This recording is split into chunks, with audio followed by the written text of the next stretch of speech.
نحمده ونصلي على رسوله الكريم اما بعد فاعوذ بالله من الشيطان الرجيم بسم الله الرحمن الرحيم رب اشرح لي صدري ويسر لي امري واحلل عقدة من لساني يفقهوا قولي. کس کو یہ دعا یاد ہو گئی ہے؟ اللہم انی اسألک بأن لک الحمد. گڈ. دوسری دعا اللہم انی اسألک بأنی اشہد انک انت اللہ لا الہ الا انت الاحد الصمد الذی لم یلد ولم یولد ولم یکن لہ کفوا احد. آدھی تو آپ کو ویسے ہی آتی ہے. کیا فائدہ ہے اس دعا کے پڑھنے کا؟ خیریت؟ یہ کیا ہو رہا ہے؟ کیسا لگتا ہے میوزک؟ ایمان افروز یا ایمان میں کمی کرنے والا؟ دن میں کتنی دفعہ سنتے ہیں آپ کو پتہ ہے کہ اگر ہم ہر میوزک والی گھنٹی پر، یہ جو ہمارے موبائل پر ہیں، ایک وقت میں اگر مثلا 10 سیکنڈ بھی بجتا ہے یا 20 سیکنڈ بجتا ہے تو دن میں کتنی گھنٹیاں تقریباً بجتی ہیں آپ کے ہاں ایوریج؟ آپ کا موبائل کتنی دفعہ یوز ہوتا ہے؟ جی 10 سے 15 دفعہ تو ایوریج ہوگا ہی نا. اور پھر مہینے میں کتنی دفعہ؟ تو وہ جمع کرتے کرتے کرتے قیامت کے دن جب اعمال نامہ کھلے گا تو وہ کتنا ہو چکا ہوگا؟ کیا خیال ہے؟ اس سے اچھا نہیں کوئی اچھی آواز سنے ہم؟ اچھی آواز سننے سے کچھ فائدہ ہوگا؟ کیا فائدہ ہوگا؟ آوازوں کے بارے میں تو بہت تفصیل سے پڑھا تھا آپ نے. دنیا میں کیا فائدہ ہے؟ ایمان بڑھے گا، اللہ کا قرب نصیب ہوگا.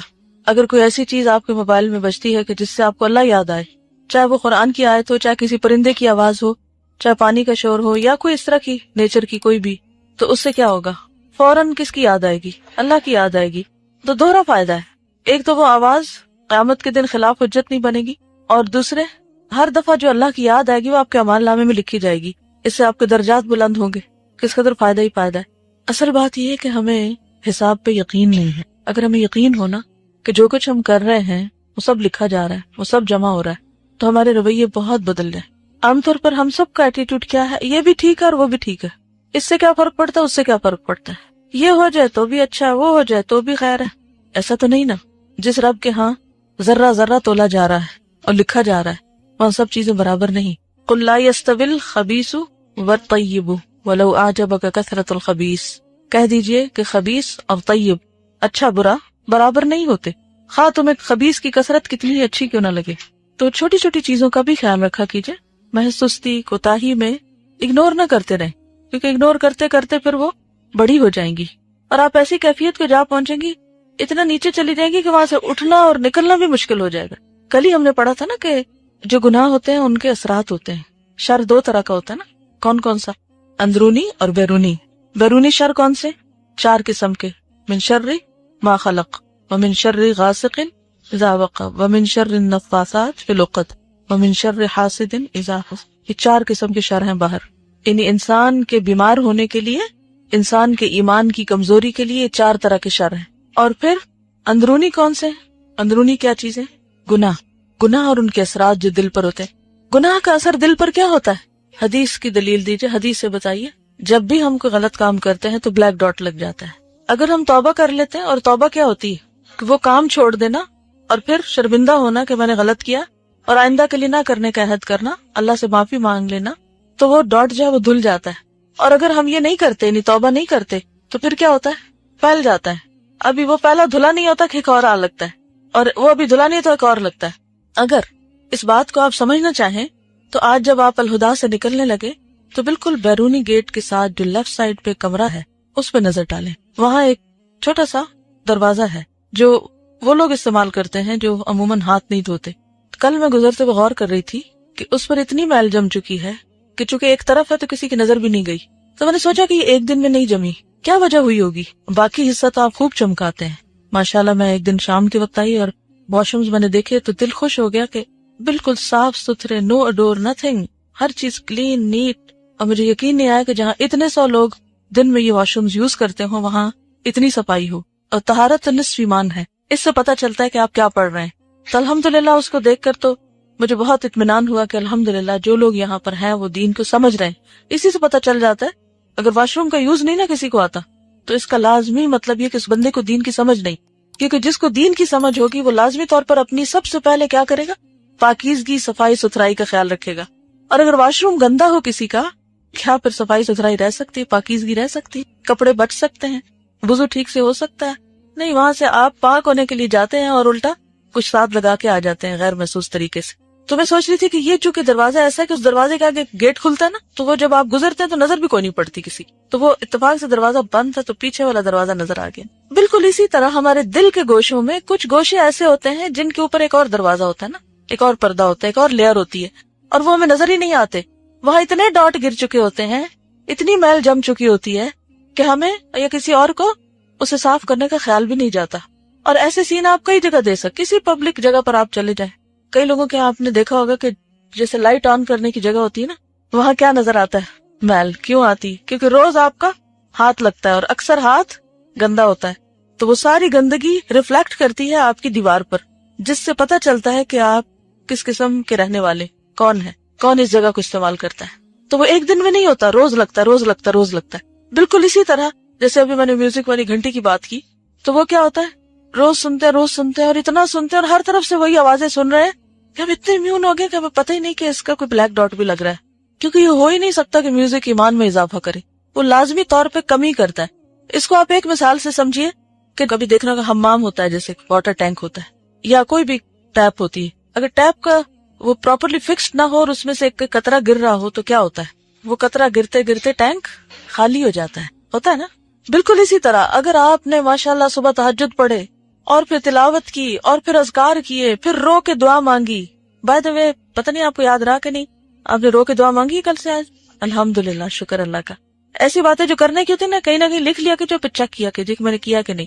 اینی ویز خوب رو کے دعا مانگی اور دعائیں پڑھی، اچھی اچھی باتیں کی، تو ایمان کا ٹینک بھر گیا۔ اب کیا ہے؟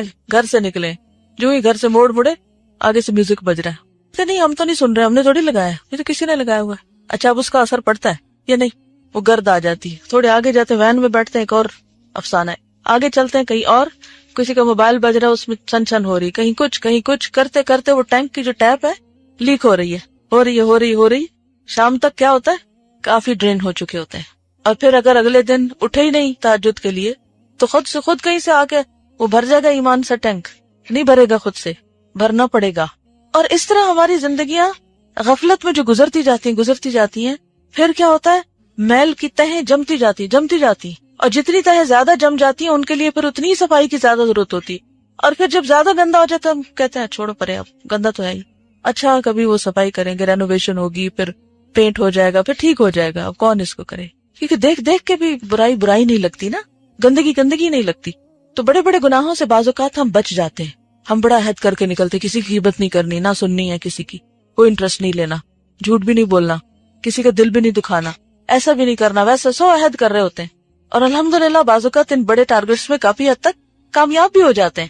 لیکن چھوٹی چھوٹی چیزیں جن کی طرف سے شیطان ہمیں یہ کہہ کے تھپکی دیتا رہتا، سلاتا رہتا ہے، اس سے کیا ہو؟ اس سے تو کوئی فرق ہی نہیں پڑتا، اس سے کچھ نہیں ہوتا، کہ بہت کچھ ہو چکا ہوتا ہے، غیر محسوس طریقے سے ہوتا ہے، اور جب ہونے لگتا ہے نا پھر ڈپریشن، اور جب دل کے اوپر پریشانی کا بوجھ پڑنے لگتا ہے تو پھر ہمیں سمجھ نہیں آتی کہ ہوا کیا ہے، پھر بیماری بھی سمجھ نہیں آتی اپنی، تو علاج کہاں سے کریں گے؟ پھر اس ویکنیس میں شیطان اور غالب آتا ہے، وہ تو گھات میں بیٹھا ہوا ہے اور ہر وقت شکار کرنے کی امید میں ہوتا ہے کہ کسی وقت میں اس کو اپنے کنٹرول میں کر لوں گا۔ تو ضرورت کس کو ہے؟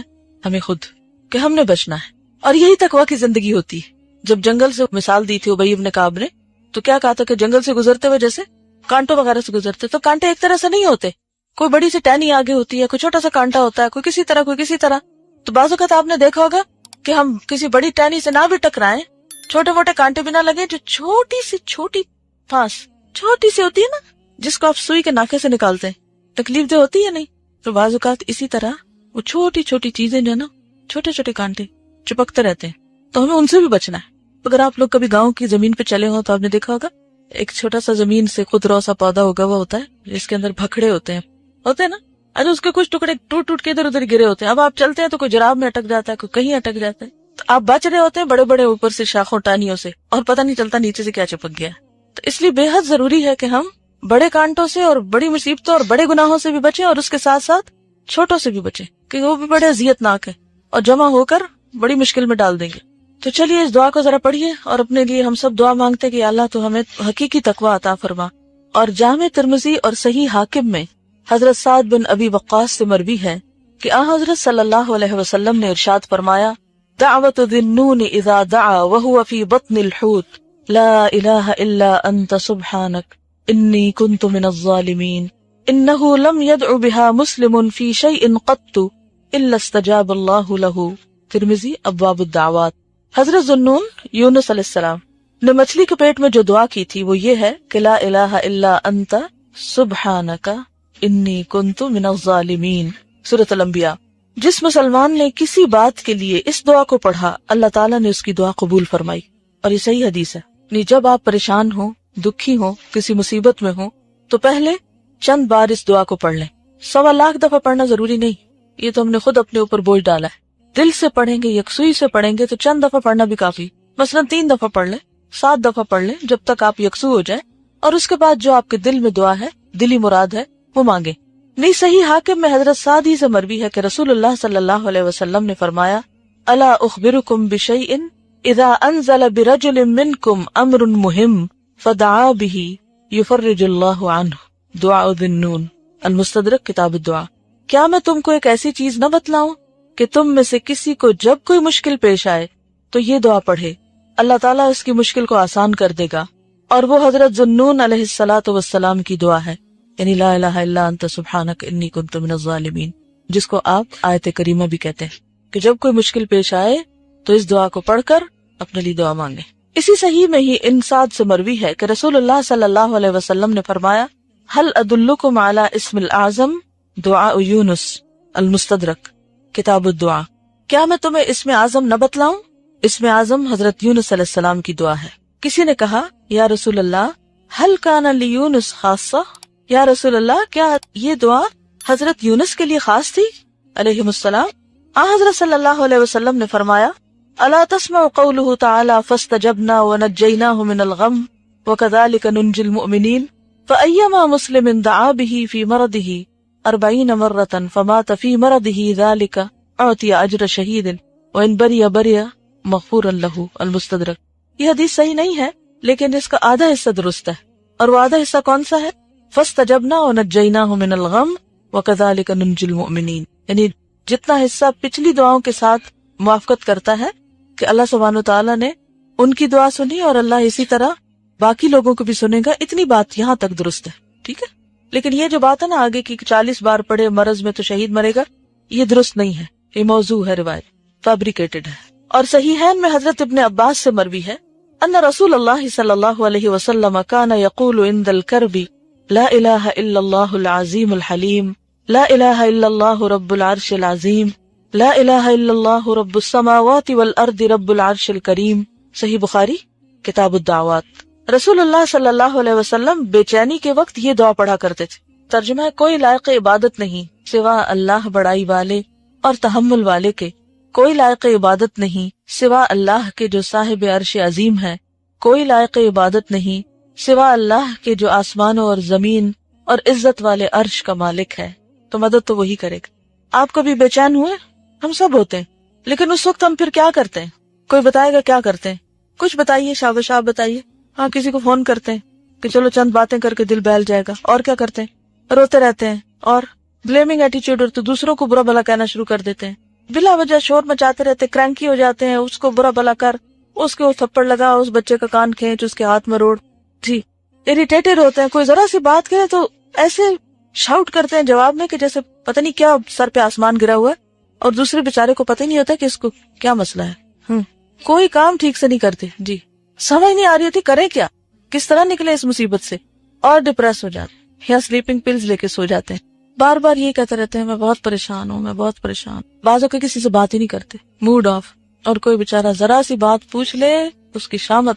آپ کچھ لوگ میوزک سے دل بہلانے لگتے ہیں، کچھ لوگ ڈرنک کرنے لگتے ہیں، کچھ لوگ اور کوئی حرام کام کرنے لگتے ہیں جس سے نفس کو راحت اور لذت ہو. کیا یہ حل ہے؟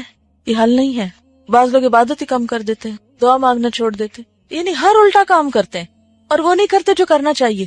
مرد اکثر اسموکنگ شروع کر دیتے ہیں، بالکل چیزیں اٹھا کے پھینکتے، دروازے بینگ کرتے ہیں، جوتے پٹخاتے ہیں، اور بعض اوقات بال نوچنے لگتے ہیں اپنے ہی. یعنی بالکل اوٹ پٹانگ قسم کے مجنونانہ قسم کے ریاکشنز ہوتے ہیں بعض اوقات ہمارے، جو بالکل سوٹ نہیں کرتے، جو بندہ مومن کو سوٹ نہیں کرتے. تو ہمیں کیا کرنا چاہیے؟ کیا کرنا چاہیے؟ دعا پڑھنی چاہیے. کون سی؟ لا الہ الا اللہ العظیم الحلیم لا الہ الا اللہ رب العرش العظیم لا الہ الا اللہ رب السماوات والارض رب العرش الکریم. اب بھولیے گا نہیں. جی بالکل. یعنی ہم یہ تو سمجھتے ہیں کہ جھوٹ بولنا چوری کرنا گناہ ہے، لیکن یہ بھول جاتے ہیں کہ نا امیدی اور مایوسی جو ہے وہ بھی گناہ ہے. شابش. بالکل.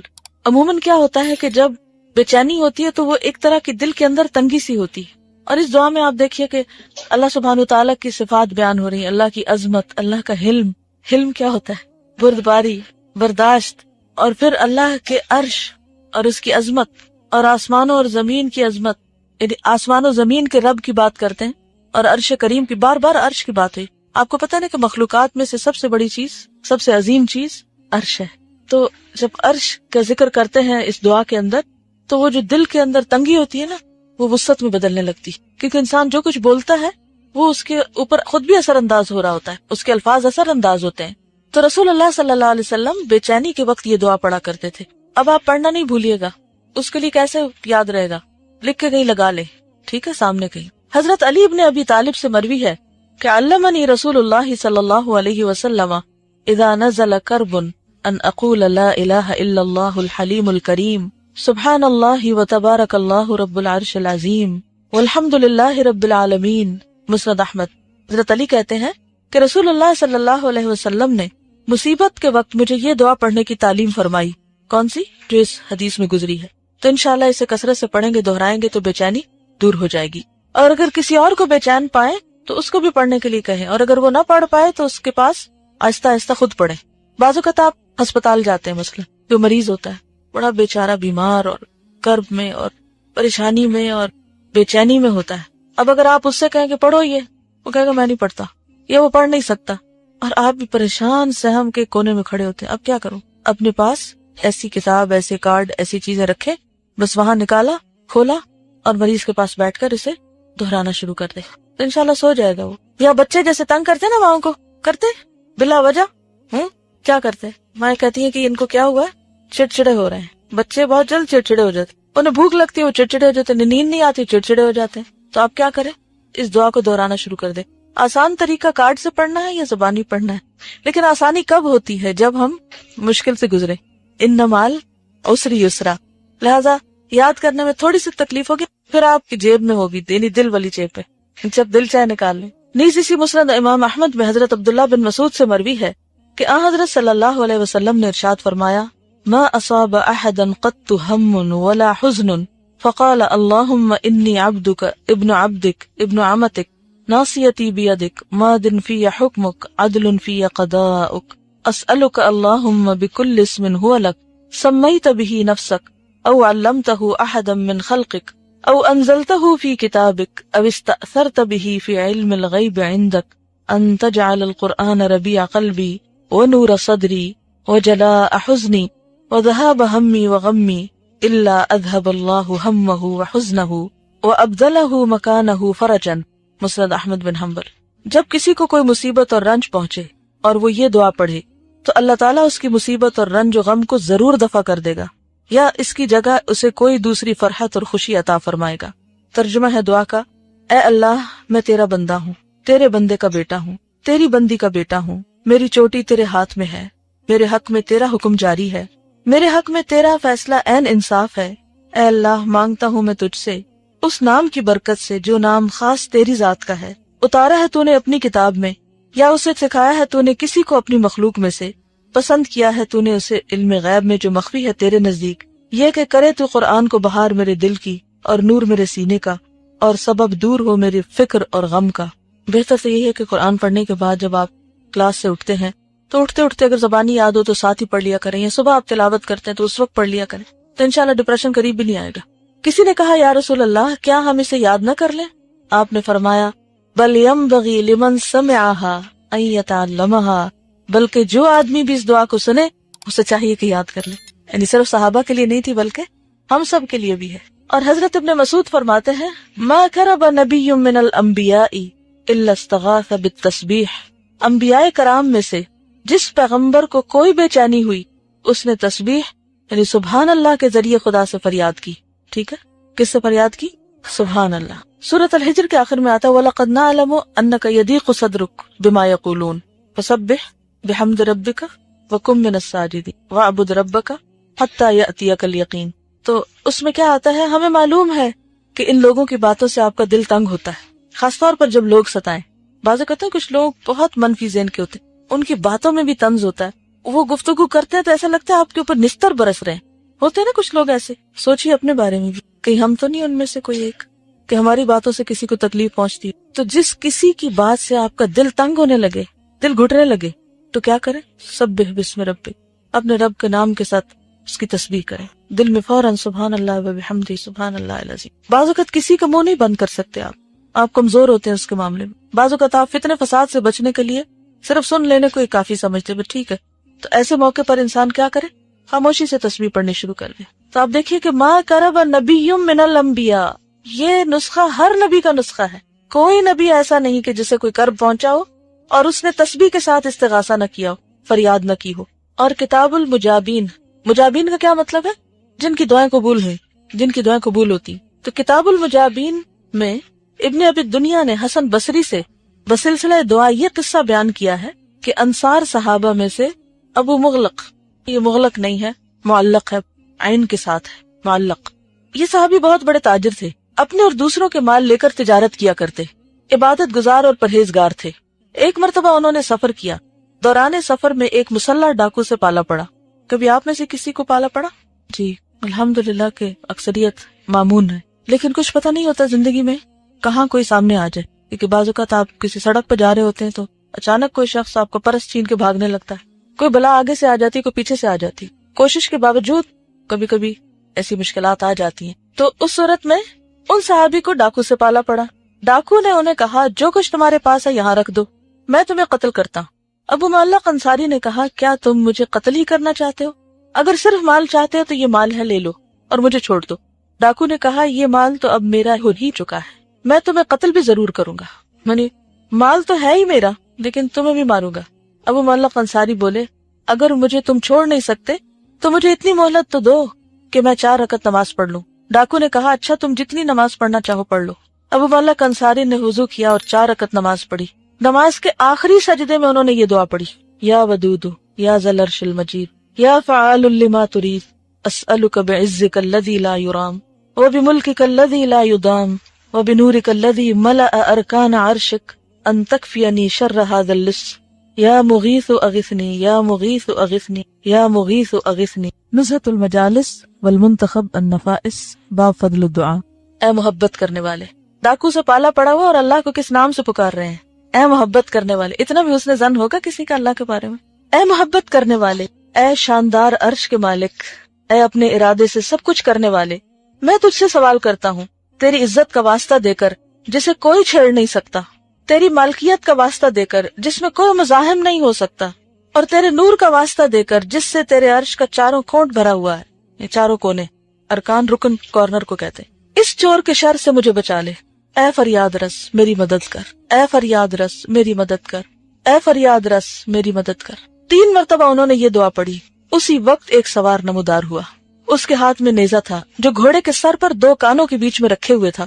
ڈاکو سوار کی طرف دیکھ رہا ہے. سوار فوراً اس کی طرف لپکا اور اسے نیزے میں پرو دیا، یعنی ڈاکو کو مار ڈالا. اس کے بعد سوار نے ابو معلق انصاری سے کہا اٹھو، سر اٹھاؤ. ابو معلق انصاری بولے میرے ماں باپ تم پر قربان، تم ہو کون؟ آج تمہارے ذریعے اللہ تعالیٰ نے میری کاربراری فرمائی ہے. سوار نے کہا میں 4تھے آسمان کا ایک فرشتہ ہوں. جس وقت تم نے بارگاہ الہی میں دعا کی تو اس دعا نے آسمان کے دروازے ہلا دیے. تم نے دوسری مرتبہ دعا کی تو آسمان والوں میں کھلبلی مچ گئی. تیسری مرتبہ دعا کی تو مجھے حکم ہوا کہ یہ ستم رسیدہ آدمی کی دعا ہے.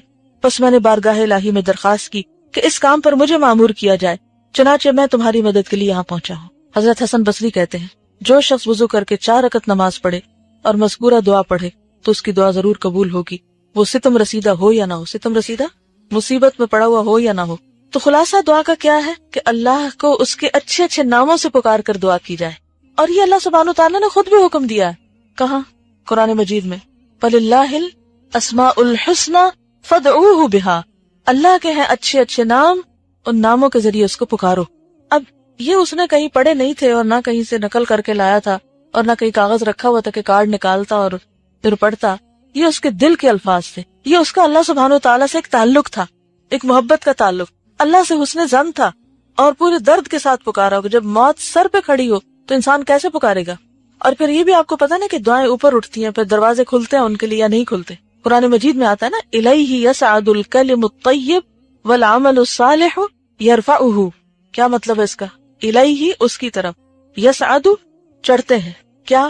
الکلم الطیب پاکیزہ کلمات، والعمل الصالح اور نیک عمل، یرفعہ اس کو اور اوپر اٹھاتا ہے.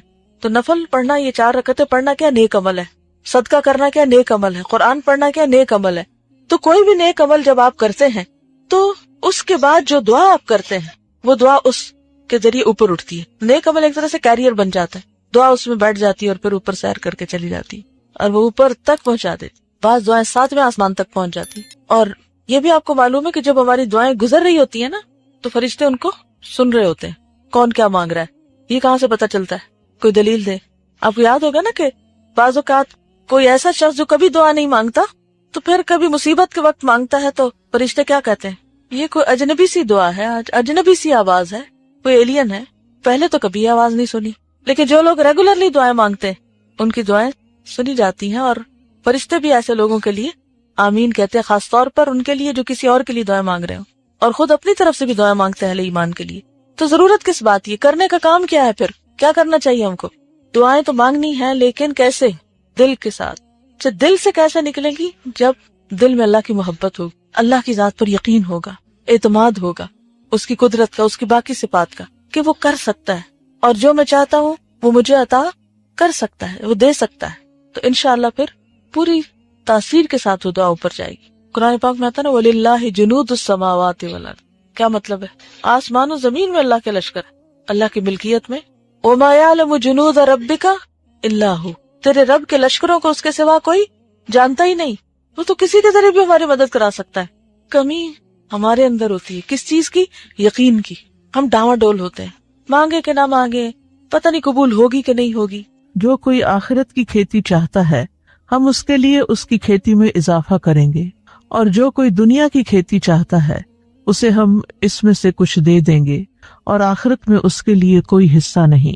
ہم سب جانتے ہیں کہ موت ایک اٹل حقیقت ہے. یہ بات ہم جانتے تو ہیں، لیکن اس کے باوجود ہم اسے سنجیدگی کے ساتھ نہیں لیتے کہ ہم نے مرنے کے بعد دوسری دنیا میں جانا ہے جہاں ہمارے اعمال کا حساب ہوگا. اس دنیا میں رہتے ہوئے ہم دنیا کے کاموں اور کامیابیوں کو ہی ترجیح دیتے ہیں. موت کے بعد یہ ساری صورتحال بدل جائے گی. انسان کو دنیا کے کسی کام اور کسی کامیابی سے کوئی دلچسپی نہ ہوگی. وہاں ایک ہی بات اس کے لیے نہایت اہم ہوگی کہ اللہ کی ناراضگی سے آج کیسے بچا جائے. اس بات کا پچھتاوا زیادہ ہوگا کہ میں نے آج کے اس دن کی تیاری کیوں نہ کی، یہاں کے لیے کچھ سامان کیوں نہ تیار کیا. دنیا کی زندگی میں بہت سے لوگ پریشانی کے وقت ساتھ کھڑے ہو جاتے ہیں، لیکن وہاں تنہا اکیلے ہی ساری صورتحال کا سامنا کرنا ہوگا. عقل مند وہ ہے جو آج کے دن میں کل کی تیاری کرے. جو کام بھی کرے اسے آخرت کو مد نظر رکھتے ہوئے کرے. آخرت کا چاہنے والا ہر کام آخرت کی نیت سے ہی کرے گا، اور دنیا کا پرستار دنیا ہی کے لیے، جبکہ یہ ایک حقیقت ہے کہ آخرت کا ثواب دنیا کے بدلے سے بہتر ہے. آئیے ہم اپنا جائزہ لیتے ہیں کہ ہماری بھاگ دوڑ کس مقصد کے لیے ہے، کس نیت کے ساتھ ہے. تو اس آیت میں جو سورۃ الشورى کی آیت نمبر 20 ہے، اللہ سبحانہ تعالی ہمیں یہ بتا رہے ہیں کہ جو شخص اپنے عمل کے ذریعے آخرت کا ثواب چاہتا ہے وہ اللہ کے حقوق ادا کرتا ہے، وہ بندوں کے حقوق ادا کرتا ہے. تو ہم اس کے عمل کو قبول کر کے اس کو اس کا اجر بڑھا چڑھا کر دیتے ہیں، نیکی کا ثواب بڑھا کر 10 گنا کر دیتے ہیں، اور 10 گنا کے بعد جتنا چاہتے ہیں اضافہ کر دیتے ہیں. اور جو اپنے عمل، اپنی محنت، اپنی کوشش، ان سب چیزوں کے ذریعے سے صرف دنیا چاہتا ہو تو ہم اس کو صرف اتنا ہی دیتے ہیں جتنا ہم نے اس کے لیے تقدیر میں تقسیم کر دیا ہے. ملے گا وہی جو ہم نے لکھ دیا ہے، اور دوسری طرف آخرت میں اس کے لیے کوئی ثواب نہ ہوگا. اس آیت میں آخرت پر ایمان لانے والوں اور نہ لانے والوں کے حال کا ذکر کیا گیا ہے. مومن اپنے عمل سے آخرت کا امیدوار ہوتا ہے. اس کے بہت سے یا کم اعمال آخرت کی چاہت سے خالی نہیں ہوتے، لیکن جو شخص دنیا میں ہی سارے فائدے چاہتا ہے وہ حقیقت میں پھر آخرت پر ایمان نہیں لاتا. قشیری کہتے ہیں ظاہری طور پر یہ آیت کافر کے بارے میں ہے. دنیا اس کے لیے وسیع ہے تو ضروری ہے کہ یہ بات اس کو دھوکے میں ڈال دے کیونکہ دنیا تو باقی رہنے والی نہیں. تو فرمایا من کان یرید حرث الآخرۃ نزد لہ فی حرثہ، جو کوئی آخرت کی کھیتی کا ارادہ کرتا ہے. حرث لغت میں مصدر ہے، اس کا معنی ہوتا ہے زمین میں بیج ڈالنا، کچھ بونا، تاکہ وہ کھیتی اگائے جو لوگوں کو فائدہ دے. اور یہاں اس سے اس کے اعمال کے اثرات اور اس کے نتائج مراد ہیں. ان کو بیجوں کے ثمرات کے ساتھ تشبیہ دیتے ہوئے کھیتی کہا، یعنی اعمال کے اثرات اور نتائج مراد ہے. حرث سے مراد کیا ہے؟ جو انسان کوشش کرتا ہے اس کا نتیجہ. تو من کان یرید حرث الآخرۃ، جو شخص آخرت کی کھیتی چاہتا ہے، یعنی اپنے عمل کا بدلہ آخرت کے ثواب کی شکل میں چاہتا ہے، اللہ کی رضا کا ارادہ رکھتا ہے، اللہ کے دیدار کا ارادہ رکھتا ہے، تو اللہ سبحانہ وتعالی انہی اعمال کو جن کا بدلہ دنیا میں بہت تھوڑا ملتا، وہ آخرت کے لیے کئی گنا بڑھا کر زیادہ عطا کرتا ہے.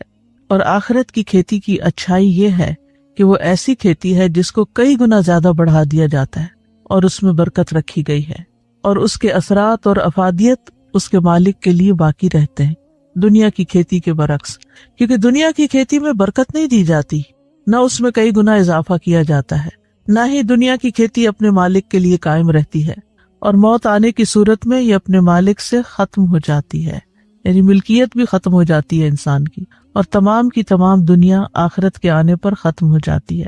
تو حقیقت یہ ہے کہ دنیا میں انسان جتنی بھی محنت کر لے، ملنا اس کو وہ ہے جو اس کے نصیب کا ہے، اور اگر اس کے نصیب میں بہت بھی لکھا ہے تو بھی آخرت کے مقابلے میں وہ بہت قلیل ہے. کیونکہ والآخرۃ خیر وابقیٰ، آخرت بہتر بھی ہے اور باقی رہنے والی بھی ہے، اور دنیا حقیر تر ہے اور ختم ہو جانے والی ہے. تو من کان یرید الحرث الآخرۃ نزد لہ فی حرثہ، نزد لہ ہم زیادہ کر دیتے ہیں اس کی کھیتی میں، یعنی اس کے نتائج میں. مراد کیا ہے؟ یعنی اس کو مزید عبادت کی توفیق بھی ملتی ہے، اطاعت میں آسانی بھی ملتی ہے، خیر و بھلائی کے کام اور زیادہ وہ کرتا چلا جاتا ہے. اور ایک قول یہ ہے کہ آخرت کی کھیتی سے مراد اطاعت کے کام ہے، یعنی جو اطاعت کا کام کرتا ہے اس کے لیے ثواب بھی ہے. اور ویسے بھی کہتے ہیں نا کہ ایک نیکی دوسری نیکی کو دعوت دیتی ہے. جب انسان ایک اچھا کام کرتا ہے تو اس کو اس میں ایک خاص لطف آتا ہے، اور پھر وہ مزید اور کرنا چاہتا ہے اور کرنا چاہتا ہے. اور اس طرح اللہ سبحانہ تعالیٰ آخرت کے ساتھ ساتھ اس کو دنیا کے بھی کچھ فائدے دے دیتا ہے، لیکن اس کو نیکیوں کی مزید توفیق عطا فرما دیتا ہے. یعنی اس کے لیے خیر کے دوسرے دروازے کھل جاتے ہیں، اس کو کئی دوسرے نیک اعمال کی راہیں مل جاتی ہیں جو وہ پہلے نہیں کر رہا ہوتا. اور جتنا جتنا جس کا اخلاص ہوتا ہے اس کی کھیتی اتنی ہی زیادہ پنپتی ہے. لیکن یہ توفیق کس کو ملتی ہے؟ اسی کو جس کا ارادہ بہت مضبوط ہوتا ہے، جو صرف آرزو نہیں کرتا، عمل بھی کرتا ہے. کیونکہ جو آخرت کا ارادہ کرتا ہے اس کو اس کے لیے پھر اتنی ہی کوشش بھی کرنی چاہیے. وَمَنْ كَانَ يُرِيدُ حَرْثَ الدُّنْيَا نُؤْتِهِ مِنْهَا، اور جو دنیا کی کھیتی چاہتا ہے، یعنی اپنی محنت کا نتیجہ دنیا میں پھلتے پھولتے دیکھنا چاہتا ہے، تو ہم اس کو بھی اس میں سے دے دیتے ہیں. لیکن دنیا میں جتنا ملے گا وہ دنیا کی حیثیت کے مطابق ہی ہوگا، یعنی جو دنیا میں اس کے نصیب میں لکھا گیا ہے وہ اس کو مل جاتا ہے، لیکن آخرت میں وہ خسارہ اٹھائے گا. اس کے برعکس جو آخرت کے لیے کوشش کرتا ہے اس کو دنیا پہ مل جاتی ہے، لیکن آخرت میں جو اس کا حصہ ہے وہ کئی گنا زیادہ ہو کر مل جاتا ہے. پھر اسی طرح اس کا یہ معنی بھی کیا گیا ہے کہ جو اپنے عمل کے ذریعے دنیا کی خواہشات کو حاصل کرنے کا ارادہ رکھتا ہے تو ہم اس کو اتنا ہی دے دیتے ہیں جتنا ہم نے اس کے لیے دنیا کے ساز و سامان اور زینتوں میں سے مقدر کیا ہوتا ہے. کیونکہ اس کی غرض و غایت اور مقصود صرف دنیا تھی، اس نے آخرت کے لیے کچھ نہیں کیا تھا، نہ آخرت کے ثواب کی امید لگائی تھی، اور نہ ہی آخرت کے عقاب سے کوئی اسے ڈر ہوا تھا. قتادہ کہتے ہیں اس کا مطلب یہ ہے کہ ہم اس کو اتنی مقدار میں دیتے ہیں جتنا اللہ نے اس کے لیے تقسیم کیا ہوتا ہے، جیسا کہ اللہ تعالیٰ کا فرمان ہے عجلنا لہ فیہا ما نشاء لمن نرید، ہم اس کو اس میں سے جلدی دے دیں گے جو چاہیں گے اس کے لیے، نؤتیہ منہا، تو اس میں سے اس کو دے دیں گے. یعنی جو وہ طلب کرتا ہے، جو وہ چاہتا ہے، اس میں سے کچھ اس کو یہاں مل جائے گا. لیکن جو آخرت چاہتا ہے تو وہ کُلًا نُمِدُّ ہؤلاء وہؤلاء من عطاء ربک، ہم ہر ایک کی مدد کرتے ہیں، ان کی بھی اور ان کی بھی، دنیا کے چاہنے والے کی بھی اور آخرت کے چاہنے والے کی بھی. وما لہ فی الآخرۃ من نصیب، اور آخرت میں اس کا کوئی حصہ نہ ہوگا. یعنی جس طرح ایک اچھی نیت رکھنے والے مومن کو اپنے اعمال کا آخرت میں کئی گنا بڑھا چڑھا کر بدلہ ملے گا، اس شخص کو جس نے صرف دنیا کے لیے کام کیا، جس کے پاس ایمان نہیں تھا یا ایمان کا دعویٰ وہ کرتا تھا لیکن نیت ساری دنیا ہی کے فائدوں پر تھی، تو اس کو وہاں پر کچھ بھی نہیں ملے گا، کیونکہ نہ اس کی کوشش آخرت کے لیے نہ اس کی نیت آخرت کے لیے. اور اس طرح آخرت میں کوئی نصیب نہیں، یعنی اس کا جنت میں کوئی حصہ نہیں. آخرت میں محرومی کی وجہ کیا ہے؟ کیونکہ وہ آخرت کے لیے کام نہیں کرتا تھا. ایک اور جگہ پر آتا ہے وَقَدِمْنَا إِلَىٰ مَا عَمِلُوا مِنْ عَمَلٍ فَجَعَلْنَاهُ هَبَاءً مَنْثُورًا، اور ہم اس کی طرف آئیں گے اور جو انہوں نے کوئی بھی عمل کیا ہوگا تو اسے بکھرا ہوا غبار بنا دیں گے. یعنی وہ لوگ بھی جو دنیا چاہتے ہیں، محنت بھی کرتے ہیں، عمل کرتے ہیں، کھیتی باڑی کرتے ہیں، زراعت کرتے ہیں، لیکن وہ انہیں وہاں کوئی فائدہ نہ دے گی. کھیتی کی مثال دینے میں ایک حکمت بھی ہے. اس لفظ پر اگر آپ غور کریں تو آپ کو سمجھ آئے گی کہ کھیتی کرنے والا اپنی کھیتی میں اور کاشتکاری میں اور شجرکاری میں ہلکان ہو جاتا ہے.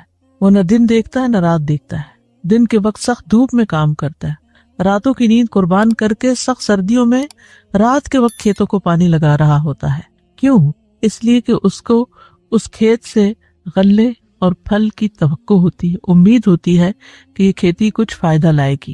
تو چونکہ زمین میں ہل جوتنا کھیتی کرنے میں کمائی کے بنیادی اصول میں سے ہے، تو ہر کمانے کے لیے پھر یہ بطور استعارہ استعمال کیا گیا ہے. اسی سے ابن عمر کا فرمان ہے، آپ دنیا کی کھیتی اس طرح کریں گویا آپ نے ہمیشہ زندہ رہنا ہے، اور آخرت کے لیے اس طرح عمل کریں جیسے کل ہی آپ کو موت آنی ہے. یعنی اگر آپ ایک دن دنیا کی کھیتی نہیں کریں گے تو آپ کہیں گے کہ کل بھی وقت مل جائے گا، لیکن آخرت کے لیے فوری عمل کریں کیونکہ ہو سکتا ہے کل وقت نہ ملے. اسی سے نام حارث ہے. حارث کہتے ہیں کسان کو، تو کسان کو اس کے اس عمل کی وجہ سے یہ نام دیا گیا ہے. اسی طرح انسانوں میں سے بھی نام حارث رکھا جاتا ہے، اور یہ ایک سچا اور اچھا نام ہے. نبی صلی اللہ علیہ وسلم نے فرمایا عبداللہ اور عبد الرحمن سب سے بہترین، اور حمام اور حارث سب سے سچے نام ہیں، جبکہ بدترین نام حرب اور مرہ ہیں. حرب کہتے ہیں جنگ کو اور مرہ کہتے ہیں کڑوے کو. تو زمین سے کیا ملتا ہے انسان کو، کیا نکلتا ہے اس کے لیے؟ جتنی وہ محنت کرتا ہے، جتنا وہ اپنی پوری کوشش کے ساتھ ساتھ اپنے ذہن کے ساتھ ساتھ سوچ سمجھ کر اس میں وقت کے آنے پر مناسب موسم پر وہ کھیتی لگاتا ہے. تو دنیا اور آخرت کے ثواب کے حوالے سے لوگوں کی کچھ قسمیں ہیں. نمبر 1، عبادت کو بغیر ثواب کے کرنے والے. یعنی کچھ لوگ ایسے ہیں کہ جو عمل کرتے ہیں، نماز روزہ کرتے ہیں، حج زکوٰۃ بھی کرتے ہیں، علم بھی حاصل کرتے ہیں، لیکن ان کے دل میں ان ساری کوششوں کی یہ خواہش نہیں ہوتی کہ اس کا ہمیں آخرت میں بدلہ ملے. نیت کے بغیر ہی کر رہے ہیں. نماز ہے تو مشینی طور پر پڑھے جا رہے ہیں، زکوٰۃ ہے تو چونکہ زکوٰۃ فرض ہے اس لیے دینی ہے دے دیا، لیکن ان کی نیت اور ارادہ نہیں ہوتا پیچھے کوئی کہ ہمیں اس کا آخرت میں ثواب ملے. نمبر 2، عبادت کے کاموں میں آخرت کا ثواب اور دنیا کا بھی ثواب کا ارادہ رکھنے والے. تو یہ دوسری قسم کے لوگ ہیں جو عبادت کے عمل اس طرح ادا کرتے ہیں کہ وہ عبادت کے عمل کے ذریعے آخرت کا ارادہ بھی رکھتے ہیں اور دنیا کا بھی. جیسے کوئی انسان جہاد کرتا ہے لیکن اس سے دنیا کے ساز و سامان کا بھی ارادہ کرتا ہے.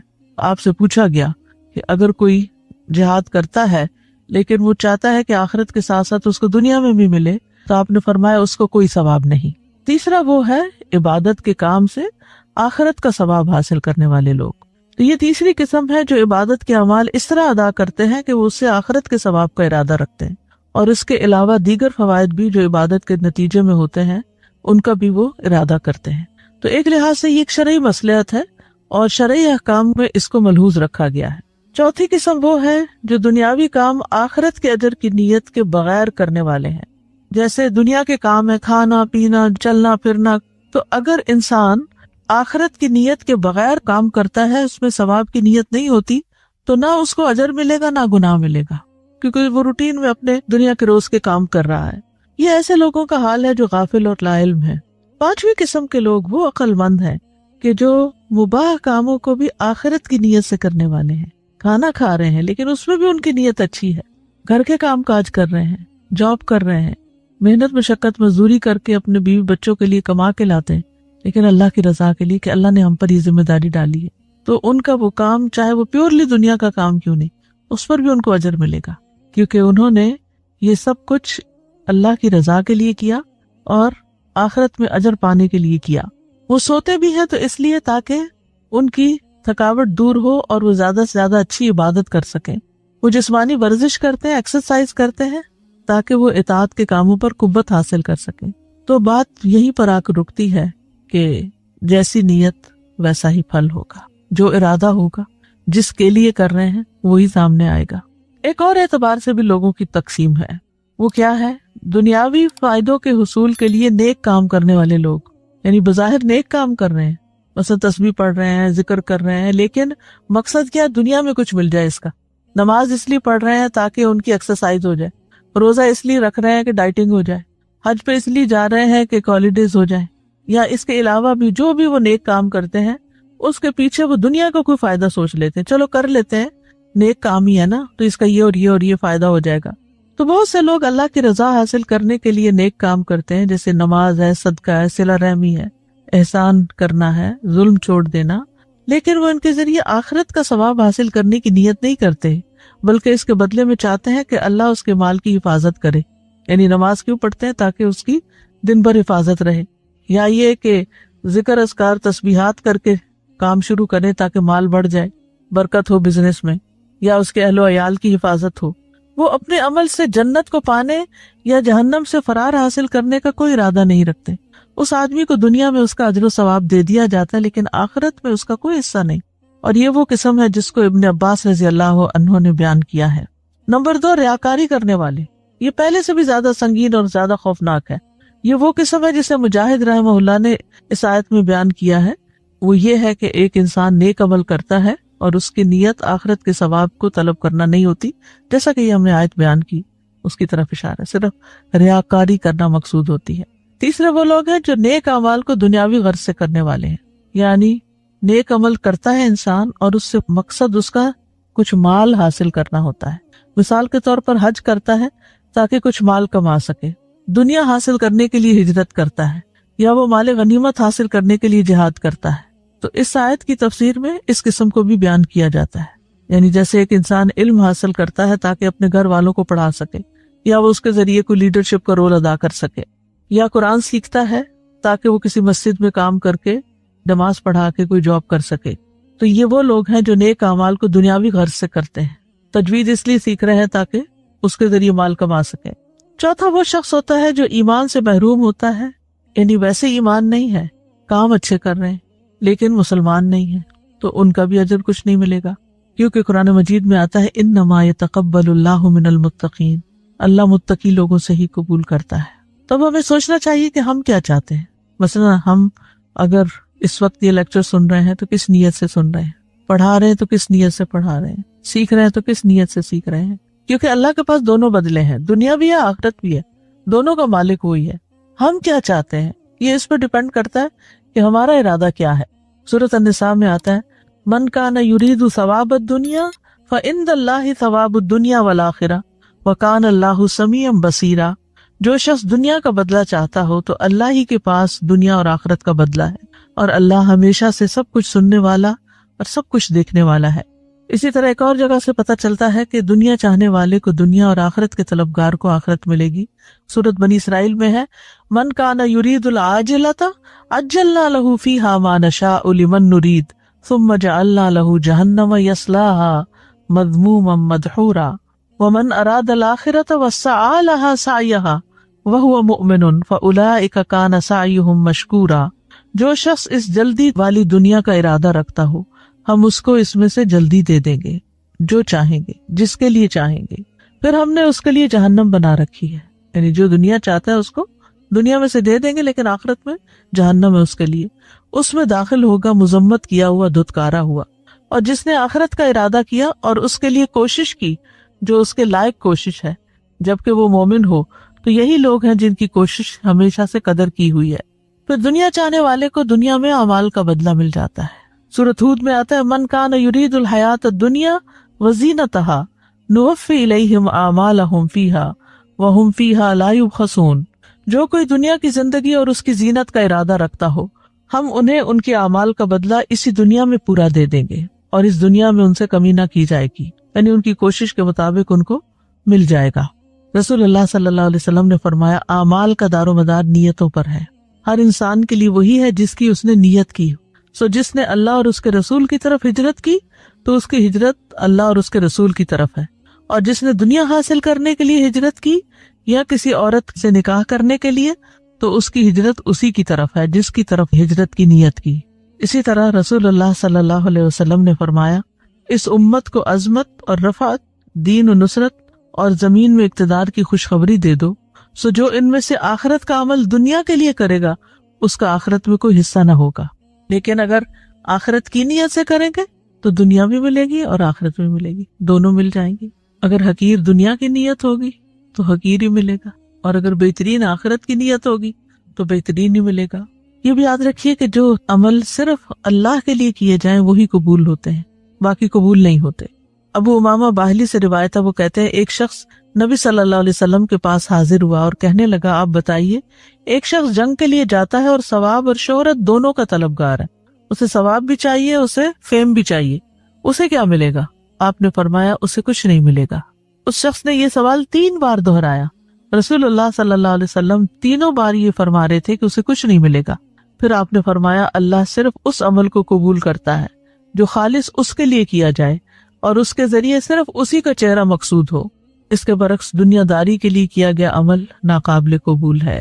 رسول اللہ صلی اللہ علیہ وسلم نے فرمایا بے شک اللہ تعالیٰ فرماتا ہے میں سب شریکوں سے بہترین ہوں، پس جس نے کسی کو میرے عمل میں شریک کیا تو وہ عمل اسی شریک کے لیے، یعنی میں نہیں لوگا وہ۔ اے لوگو اپنے اعمال کو اللہ کے لیے خالص کرو، کیونکہ اللہ عز و جل خالص عمل کو ہی قبول کرتا ہے، اور یہ مت کہو کہ یہ چیز اللہ اور رشتہ دار کے لیے ہے، کیونکہ جو چیز رشتے کی خاطر کسی کو دی جاتی ہے تو وہ رشتے ہی کے لیے، اللہ کا اس میں کچھ حصہ نہیں۔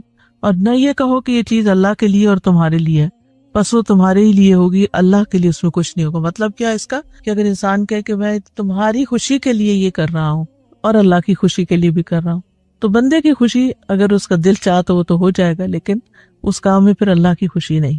جو کام اللہ کی خوشی کے لیے بس وہ اللہ ہی کی رضا کے لیے دل میں انسان کی نیت ہونی چاہیے۔ لیکن یہ ہے کہ جب آپ اللہ کو راضی کرنے کے لیے بندوں کے ساتھ احسان کرتے ہیں تو بندے واقعی راضی ہو جاتے ہیں، لیکن اگر آپ اللہ کو بلا کر صرف بندوں کو راضی کرنے کے پیچھے چل پڑتے ہیں تو بعض اوقات بندے بھی راضی نہیں ہوتے اور اللہ تو ویسے ہی راضی نہیں۔ اسی طرح ایک ہی عمل مختلف نیتوں کی بنا پر قبول یا رد ہو جاتا ہے۔ رسول اللہ صلی اللہ علیہ وسلم نے فرمایا گھوڑے 3 قسم کے ہیں، یہ ایک آدمی کے لیے باعث اجر ہیں، ایک آدمی کے لیے پردہ پوشی کا باعث ہے، اور ایک کے لیے بوجھ اور گناہ کا سبب ہے۔ وہ گھوڑے جو اس کے مالک کے لیے اجر کا سبب ہیں تو ان کا مالک وہ آدمی ہے جو انہیں اللہ کے راستے میں پالتا ہے، اچھی نیت سے تیار کرتا ہے۔ تو یہ گھوڑے کوئی چیز اپنی پیٹ میں نہیں ڈالتے مگر اللہ اس کی وجہ سے اس کے لیے اجر لکھ لیتا ہے۔ جیسے آپ اللہ کے راستے میں اپنی گاڑی لے جا رہے ہیں اور اس میں پیٹرول ڈلواتے ہیں صرف اس لیے کہ اللہ کی رضا ہو، اس کو بوجھ نہیں سمجھتے، تو وہ اللہ ہی کے لیے ہے۔ لیکن اس کے برعکس اگر دنیا کے مقاصد ہیں تو پھر دنیا کے لیے، اور اگر انہیں وہ چراگاہ میں چراتا ہے تو وہ کوئی چیز بھی نہیں کھاتے مگر اللہ اس کے لیے ان کے لیے اجر لکھ لیتا ہے۔ اگر وہ انہیں کسی نہر سے پانی پلاتا ہے تو پانی کے ہر قطرے کے بدلے جسے وہ پیٹ میں اتارتے ہیں اس کے لیے اجر ہے، حتیٰ کہ آپ نے ان کے پیشاب اور لید کرنے میں بھی اجر کا تذکرہ کیا۔ اور اگر یہ گھوڑے 1 یا 2 ٹیلوں کا فاصلہ دوڑیں تو اس کے لیے ہر قدم کے عوض جو وہ اٹھاتے ہیں اجر لکھ لیا جاتا ہے۔ سبحان اللہ، یعنی اجر کی قسمیں آپ دیکھیں۔ ایک گھوڑا جو اللہ کے راستے میں آپ نے دیا، پھر وہ کھائے، وہ پیے، وہ پیشاب کرے، وہ چلے دوڑے، وہ کچھ بھی کرے، وہ ایک قطرہ بھی پانی پیے تو وہ پانی پلانے کا بھی اجر آپ کو مل رہا ہے، پانی وہ پی رہا ہے اجر آپ کو مل رہا ہے، دانا وہ کھا رہا ہے اجر آپ کو مل رہا ہے، دوڑ وہ رہا ہے، تھک وہ رہا ہے، اجر آپ کو مل رہا ہے۔ یعنی اس کے ریشے ریشے کے ساتھ آپ کے لیے اجر لگ جاتا ہے، اور اس سے پتہ چلتا ہے کہ اچھی نیت کی برکت کتنی زیادہ ہوتی ہے۔ اور وہ انسان جس کے لیے باعث پردہ ہے تو یہ وہ آدمی ہے جو انہیں عزت اور شرف اور زینت کے طور پہ رکھتا ہے، اور تنگی آسانی ہر حال میں ان کی پشتوں اور ان کی پیٹھوں کا حق نہیں بھولتا، یعنی ان کا خیال رکھتا ہے، اس کے لیے بھی کچھ نہ کچھ اجر ہوگا۔ رہا وہ آدمی جس کے لیے وہ بوجھ ہے تو وہ شخص ہے جو انہیں ناشکری کے طور پر غرور اور تکبر کرنے اور لوگوں کو دکھانے کے لیے رکھتا ہے، تو یہ وہی ہے جس کے لیے گھوڑے بوجھ کا باعث ہے۔ تو اس سے یہ پتہ چلتا ہے کہ نیت کی خرابی کی وجہ سے بڑے سے بڑے اعمال حقیر ہو جاتے ہیں۔ نیت کا وبال دجال سے زیادہ خطرناک ہے۔ ابو سعید سے روایت ہے، وہ کہتے ہیں کہ رسول اللہ صلی اللہ علیہ وسلم ہمارے پاس تشریف لائے، ہم مسیح دجال کا ذکر کر رہے تھے، تو آپ نے فرمایا کیا میں تمہیں ایسی چیز نہ بتاؤں جو میرے نزدیک تمہارے لیے مسیح دجال سے بھی زیادہ خطرناک ہے؟ ہم نے کہا کیوں نہیں؟ تو آپ نے فرمایا شرک خفی، چھپا ہوا شرک۔ یہ وہ ہے کہ آدمی نماز پڑھنے کے لیے کھڑا ہوتا ہے، جب اسے معلوم ہوتا ہے کہ کوئی اسے دیکھ رہا ہے تو وہ اپنی نماز کو خوبصورت بناتا ہے۔ یعنی انسان اکیلے کمرے میں نماز پڑھ رہا ہے اور تیز تیز پڑھ رہا ہے، اتنے میں اس کو محسوس ہوتا ہے کہ کسی نے دروازہ کھولا اور وہ اندر آئے، تو بہت اچھی طرح بہت خوبصورتی سے نماز پڑھنے لگتا ہے۔ یہ وہ شخص ہے جو پبلک میں تو نیک کام کو بڑے اچھے طریقے سے کرتا ہے، لیکن یہی شخص اکیلا ہوتا ہے تو اس کے کام کی کوئی کوالٹی نہیں ہوتی، گویا لوگوں کو دکھانے کے لیے تھا، اللہ کو دکھانے کے لیے نہیں۔ کیونکہ جو اللہ کو دکھانے کی نیت رکھتا ہے وہ تو تنہائی میں بھی بہترین نماز پڑھے گا۔ دنیا میں بڑے سے بڑے کیے جانے والے کام اگر آخرت کی نیت سے نہیں تو کچھ بھی فائدہ نہ ہوگا۔ ابن جدعان اسی طرح ہشام بن مغیرہ صلہ رحمی کرتا تھا، مہمانوں کی میزبانی کرتا تھا، غلاموں کو آزاد کرتا تھا، کھانا کھلاتا تھا۔ اگر وہ اسلام کا دور پاتا تو مسلمان بھی ہو جاتا۔ تو ام سلمہ کہتی ہے میں نے نبی صلی اللہ علیہ وسلم سے کہا کہ کیا یہ اعمال اس کو فائدہ دیں گے؟ آپ نے فرمایا نہیں، وہ تو دنیا کے لیے دیتا تھا اور دنیا میں ہی اس کا چرچا اور اس کی تعریف چاہتا تھا۔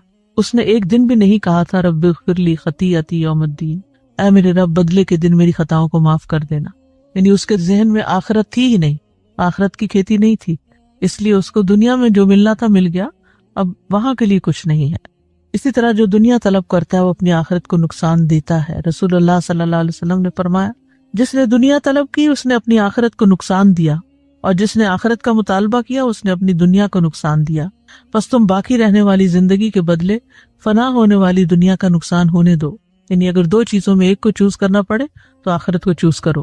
رسول اللہ صلی اللہ علیہ وسلم نے فرمایا جب اللہ عز و جل اولین و آخرین کو اس دن جمع فرمائے گا جس میں کوئی شک و شبہ نہیں، تو ایک منادی آواز لگائے گا جو شخص کسی عمل میں اللہ تبارک و تعالیٰ کے لیے شریک ٹھہراتا ہو اسے چاہیے کہ اس کا ثواب بھی اللہ عز و جل کے علاوہ سے طلب کرے، کیونکہ اللہ عز و جل تمام شرکاء سے زیادہ شرک سے بے نیاز ہے۔ یعنی جو کام جس کے لیے کیا ہے اب اسی سے بدلہ لو، اللہ کی طرف سے تمہیں کچھ نہیں ملنے والا۔ اسی طرح دین کا کام بھی اگر دنیا کی نیت سے کیا جائے، شہرت کی نیت سے کیا جائے تو اس کا بھی کوئی اجر نہیں ہوگا۔ رسول اللہ صلی اللہ علیہ وسلم نے فرمایا بے شک قیامت کے دن سب سے پہلا شخص جس کے خلاف فیصلہ کیا جائے گا وہ ہوگا جسے شہید کر دیا گیا۔ اسے پیش کیا جائے گا تو اللہ اسے اپنی عطا کردہ نعمت کی پہچان کرائے گا تو پہچان لے گا۔ وہ پوچھے گا تم نے نعمتوں کو پا کر کیا کیا؟ وہ کہے گا میں نے تیرے راستے میں لڑائی کی یہاں تک کہ مجھے شہید کر دیا گیا۔ تو وہ فرمائے گا تو نے جھوٹ بولا، تم اس لیے لڑے تھے کہ تمہیں بہادر کہا جائے، سو کہہ دیا گیا۔ پھر اس کے بارے میں حکم دیا جائے گا تو اس کو منہ کے بل گھسیٹا جائے گا یہاں تک کہ آگ میں ڈال دیا جائے گا۔ دوسرے وہ شخص جس نے علم حاصل کیا، اس کی تعلیم دی، قرآن کی قرات کی تو اسے پیش کیا جائے گا تو وہ اسے اپنی نعمتوں کی پہچان کرائے گا تو وہ اسے پہچان لے گا۔ وہ فرمائے گا تو نے نعمتوں کو پا کر کیا کیا؟ وہ کہے گا میں نے علم حاصل کیا، اسے سیکھا اور تیری خاطر قرآن کی قرات کی۔ اللہ تعالیٰ فرمائے گا تو نے جھوٹ بولا، تو نے تو علم اس لیے حاصل کیا تھا کہ تجھے عالم کہا جائے، اور تو نے قرآن اس لیے پڑھا کہ کہا جائے کہ یہ قاری ہے، سو وہ تو کہہ دیا گیا۔ پھر اس کے بارے میں حکم دیا جائے گا کہ اسے منہ کے بل گھسیٹتے ہوئے آگ میں ڈال دیا جائے تو وہ ڈال دیا جائے گا۔ پھر وہ شخص جس کو اللہ نے وسعت دی، ہر طرح کا مال عطا کیا، اسے لایا جائے گا، وہ اسے اپنی نعمتوں کی پہچان کرائے گا تو وہ اسے پہچان لے گا۔ وہ فرمائے گا تم نے ان نعمتوں کا کیا کیا؟ وہ کہے گا میں نے کوئی ایسی راہ نہیں چھوڑی جس میں مال خرچ کرنا تجھے پسند نہ ہو، مگر میں نے تیرے لیے وہاں مال خرچ کیا۔ اللہ تعالیٰ فرمائے گا تم نے جھوٹ بولا، تم نے یہ سب کچھ اس لیے کیا تھا تاکہ کہا جائے کہ وہ سخی ہے، سو ایسا ہی کہہ دیا گیا۔ پھر اس کے بارے میں حکم دیا جائے گا تو اسے منہ کے بل گھسیٹا جائے گا، پھر آگ میں ڈال دیا جائے گا۔ آپ سوچئے یہ وہ لوگ ہیں جو لیڈرز ہیں، جو ٹاپ پر ہیں نیکی کرنے کے، کہ ہر فیلڈ میں انہوں نے صدقہ کیا اور خوب علم حاصل کیا اور سکھایا بھی، اور پھر اللہ کے راستے میں لڑ کے جان دے دی۔ کسی نے جان دے دی، کسی نے جوانی دے دی، کسی نے عمر دے دی، کسی نے مال دے دیا، لیکن آخرت میں کچھ بھی نہیں ملے گا۔ وجہ نیت کی خرابی۔ اسی طرح دنیا کی خاطر علم سیکھنے والے کی سزا ہے۔ رسول اللہ صلی اللہ علیہ وسلم نے فرمایا من تعلم علما مما یبتغى به وجہ اللہ عز وجل کہ وہ علم جو اللہ کے چہرے کے لیے حاصل کیا جاتا ہے، جیسے قرآن کا پڑھنا، تجوید ہے، جس نے اسے دنیا کا مال حاصل کرنے کے لیے سیکھا، یعنی پڑھنا شروع کیا تو سوچا کہ اللہ کے لیے پڑھ رہا ہوں، لیکن تھوڑا سا بھی آگے جا کر اپنی نیت بدل دی تو قیامت کے دن جنت کی اس کو خوشبو بھی نہ آئے گی۔ پھر اسی طرح آپ نے فرمایا علم اس لیے حاصل نہ کرو کہ علماء کے سامنے فخر کرو یا جاہلوں سے تکرار کرو، اور نہ ہی علم سے دنیاوی جاہ کی مجلس تلاش کرو، جو ایسا کرے گا تو آگ ہے، آگ ہے۔ پھر ریاکاری کا عظیم خسارہ ہے۔ رسول اللہ صلی اللہ علیہ وسلم نے فرمایا جو شخص شہرت کا طالب ہو اس کی بدنیتی قیامت کے دن سب کو سنائی جائے گی، اس طرح کہ جو کوئی لوگوں کو دکھانے کے لیے نیک کام کرے گا اللہ بھی قیامت کے دن ان کو سب لوگوں کو دکھلا دے گا۔ پھر اسی طرح دنیا اور آخرت کا اگر کمپیریزن کیا جائے تو آخرت ایک اٹل حقیقت ہے۔ آخرت کے مقابلے میں دنیا کی حقیقت کیا ہے؟ سورۃ النساء میں آتا ہے قل متاع الدنیا قلیل والآخرۃ خیر لمن اتقی، کہہ دو کہ دنیا کا سامان بہت تھوڑا ہے اور آخرت اس کے لیے بہتر ہے جو تقوی اختیار کرے۔ سورۃ الانعام میں فرمایا اور دنیا کی زندگی کھیل اور دل لگی کے سوا کچھ نہیں، اور یقیناً آخرت کا گھر ان لوگوں کے لیے بہتر ہے جو ڈرتے ہیں، تو کیا تم سمجھتے نہیں؟ دنیا آخرت کے مقابلے میں کیسی ہے؟ جیسے کوئی شخص سمندر میں اپنی انگلی ڈالے پھر دیکھے کہ اس کے ساتھ کتنا پانی لگا ہے۔ ساری زندگی بھی انسان کو سب کچھ ملتا رہے تو بس اس پانی سے زیادہ کچھ بھی نہیں، لیکن آخرت کی جزا انسان سوچ بھی نہیں سکتا کہ کتنی بڑی ہے۔ دنیا عارضی مقام ہے اور آخرت ہمیشہ کا گھر ہے۔ رسول اللہ صلی اللہ علیہ وسلم نے فرمایا تم جانتے ہو کہ ہمیں اللہ کی طرف لوٹنا ہے، پھر جنت کی طرف یا جہنم کی طرف جانا ہے۔ وہ ایسی مستقل اقامت گاہ ہے کہ وہاں سے روانگی نہیں، وہ ایسی ہمیشگی ہے جس میں موت نہیں آئے گی، وہاں ایسے جسم ہوں گے جو مرنے والے نہیں ہوں گے۔ تو اس لیے انسان وہاں کے لیے کام کرتا رہے، اور اصل زندگی جو ہے وہ آخرت کی زندگی ہے۔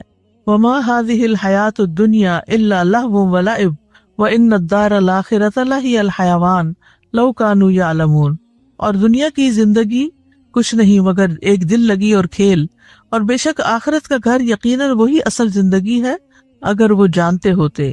اور دنیا کی زندگی کے فائدے بہت معمولی ہیں، دنیا کتنی بھی خوبصورت کیوں نہ ہو آخرت کے مقابلے میں بہت حقیر ہے، لیکن ان سب باتوں کے باوجود ہم آخرت کو اتنی امپورٹنس نہیں دیتے۔ فرمایا بل تؤثرون الحیات الدنیا والآخرۃ خیر وابقی، بلکہ تم دنیا کی زندگی کو ترجیح دیتے ہو حالانکہ آخرت کہیں بہتر اور زیادہ باقی رہنے والی ہے۔ ہم دیکھتے ہیں کہ انبیاء کو آخرت کے لیے خالص کیا گیا، انا اخلصناہم بخالصۃ ذکر الدار وانہم عندنا لمن المصطفین الاخیار، بے شک ہم نے انہیں ایک خاص صفت کے ساتھ چن لیا جو اصل گھر کی یاد ہے، اور بلا شبہ وہ ہمارے نزدیک یقیناً چنے ہوئے بہترین لوگوں میں سے تھے، یعنی پیغمبر جو تھے۔ پھر اللہ کے عام بندوں کی صفت بھی یہی ہے کہ وہ آخرت سے ڈرتے رہتے ہیں۔ یوفون بالنذر ویخافون یوما کان شرہ مستطیرا، جو اپنی نظر پوری کرتے ہیں اور اس دن سے ڈرتے ہیں جس کی مصیبت ہر طرف پھیلی ہوئی ہوگی۔ پھر اسی طرح آخرت کا گھر ان کے لیے ہے جو اللہ کی خاطر عمل کرے۔